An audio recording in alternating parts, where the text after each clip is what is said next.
This is the homework video for page 235, and we're going to be working on concavity. And these answers are posted, if you're in my class, in our shared folder, but some of you may want to hear a verbal discussion, or I'm just going to walk through the problems that I've already done.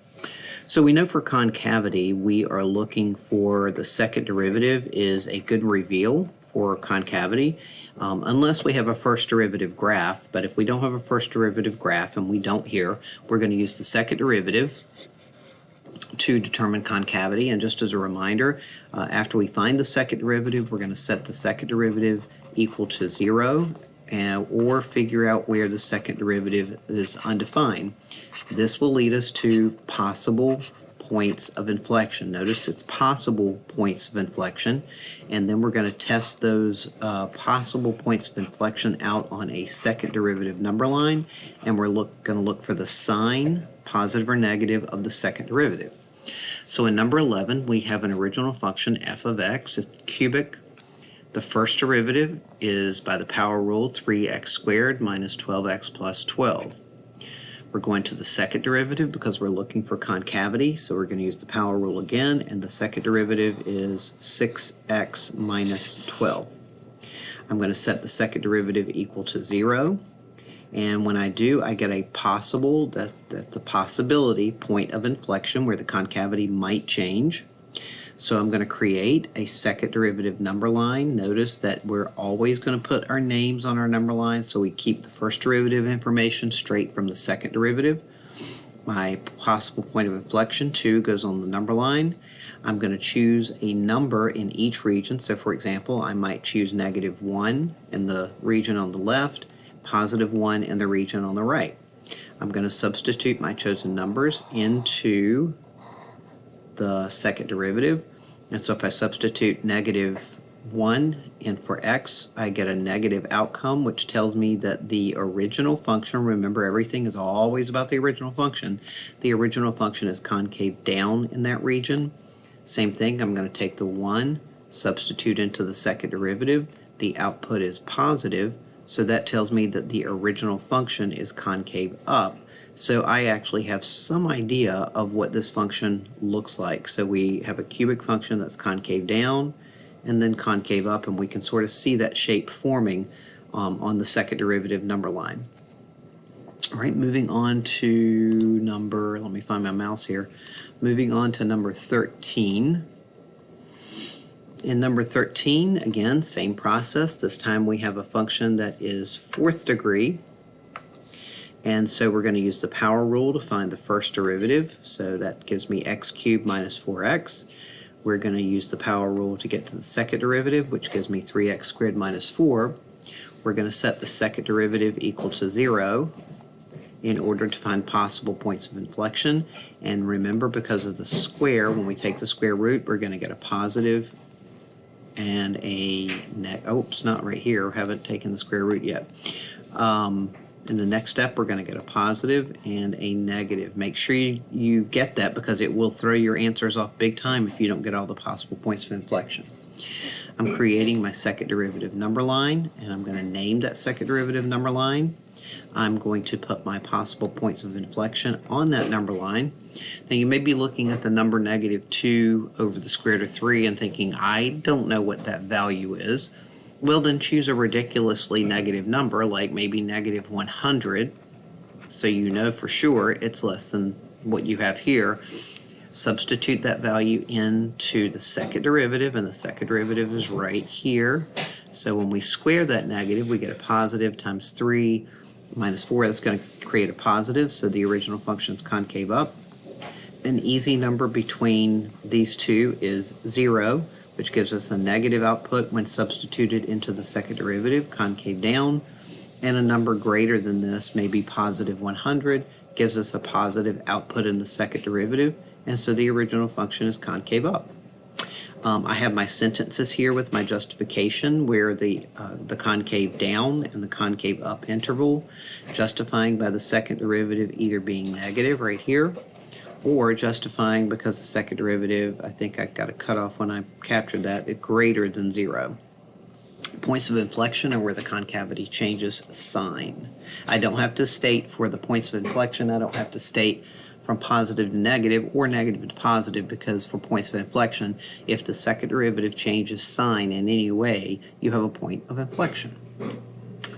Moving on to number 19, we have a rational function, and we have x over x squared plus 1. This is my original function, so that's going to bring us, when we find the derivative, into the quotient rule. Fun times.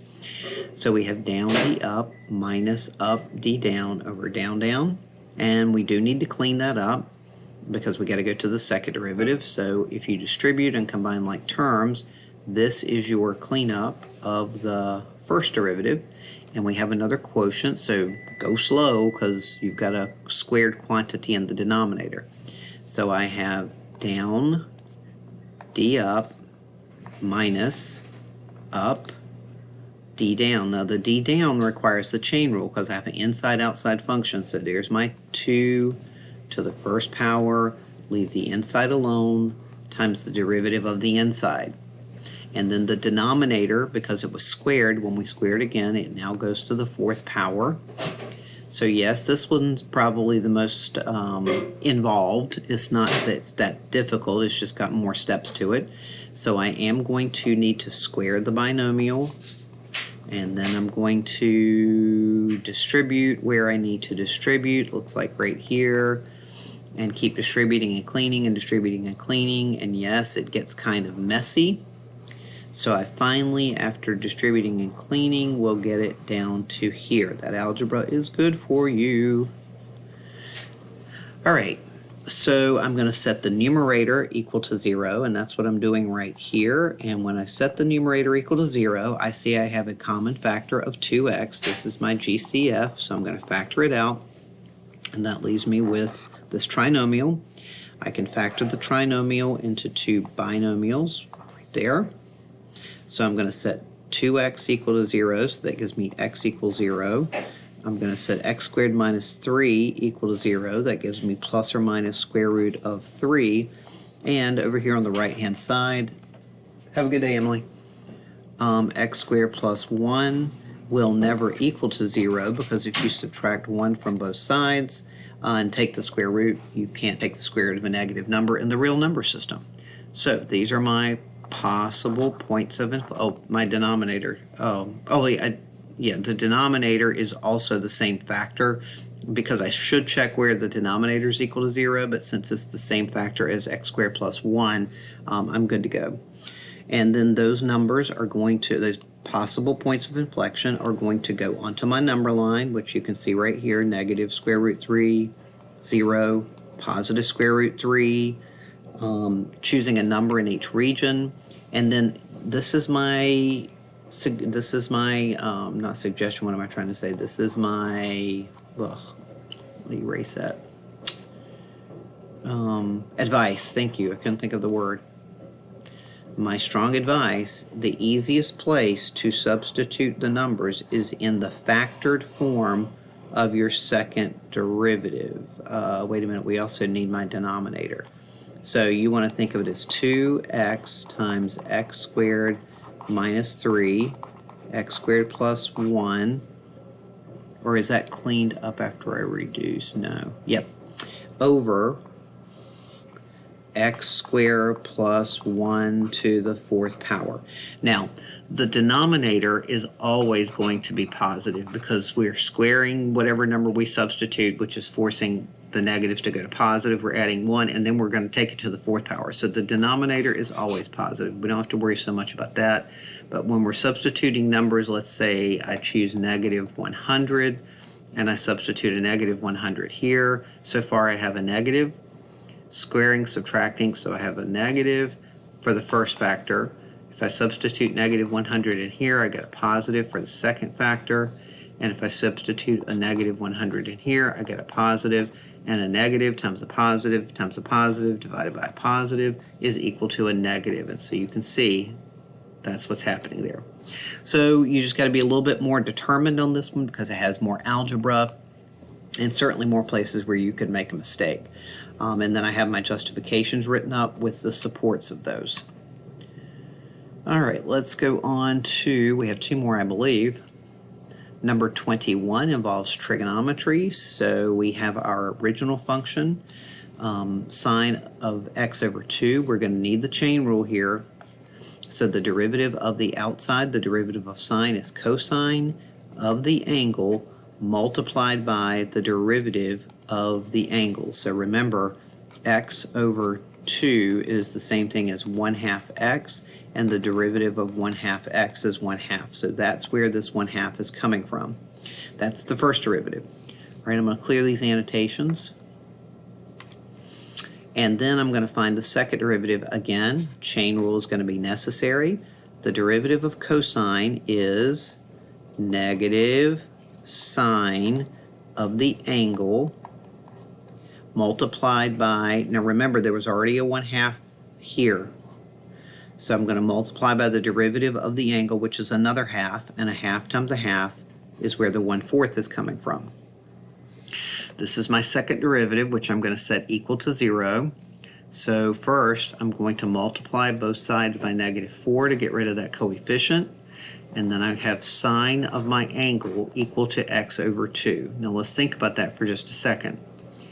If the sine, don't even worry about x over 2. If the sine of an angle is equal to 0, and look right here, we're on this interval from 0 to 4 pi. From 0 to 4 pi on a unit circle, here's my unit circle, where is sine 0? The y value 0. Well, we know that the y value is 0 at on the right-hand side of the x-axis and on the left-hand side. So for one revolution, there's 0, pi, 2 pi, and then we go around again, 3 pi, and then we go to 4 pi. So our angle is either going to be 0, 2 pi, 4 pi, pi, or 3 pi. But my angle is x over 2, so I'm setting x over 2 equal to what I just found, 0, pi, 2 pi, 3 pi, 4 pi. All right, now I'm going to get x by itself by multiplying both sides by 2. So if I multiply every one of these values by 2, I get 0, 2 pi, 4 pi. I do get 6 pi and 8 pi, but come back up here. Those are outside of my interval, so I'm going to get rid of those. So my only critical numbers that I find that are on the closed interval are 0, 2 pi, and 4 pi.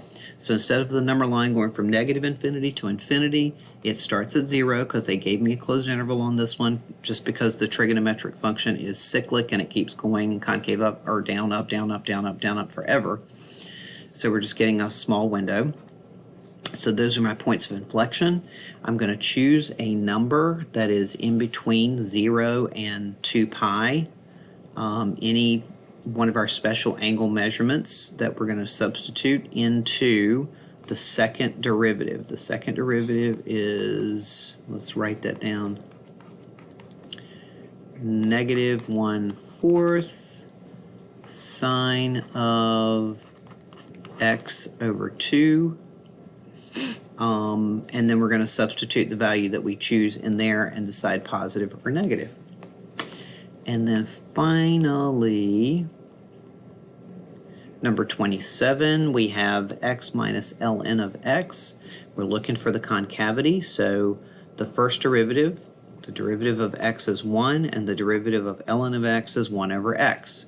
I'm going to do a rewrite for convenience to get to the second derivative. So I just changed 1 over x into x to the -1 power. The derivative of 1 is 0, so that's going to be gone. And the derivative of the second term will be +1 x to the -2. And I'm going to take that back down to the denominator for convenience of algebra. And remember where the second derivative is 0 or undefined. So in this case, the second derivative is undefined at x equal to 0. So that's why it still is a possible point of inflection. Now the reason my number line does not go from -infinity to infinity is because, remember right here for ln, You can't take the ln of 0, and you can't take the ln of a negative number. So negative numbers are not in the domain of the ln function, so I can't even consider them. I can only consider things greater than 0. So if I choose a number greater than 0, like, I don't know, 3, or e is a good number, because if I substitute e, oh, that's right, I'm substituting to the second derivative. It really doesn't matter. Also, you can see that the denominator is being squared here. If I square a positive number, it gets more positive, and a positive divided by positive is positive. So this graph is always concave up. And you might want to take your graphing calculator and look at some of these just to verify and see the concavity. My justification is written down here for, your convenience. Hope this helps.